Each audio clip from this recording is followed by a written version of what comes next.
పచ్చాని కొబ్బరికాయ వెచ్చాని నెయ్యిని పోసి కర్పూర ధూపం వేసి ఇష్టంగా ఇరుముడి కడతాం.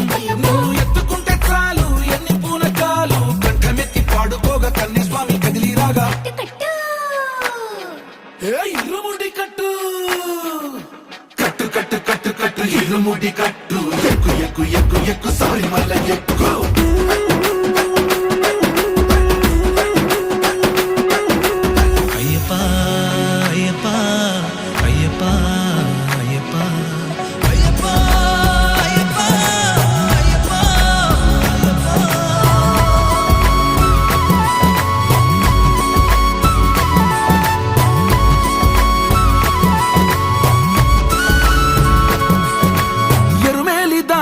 వస్తాం పంబలో నమూనకే వేస్తాం అప్పాచి మేడు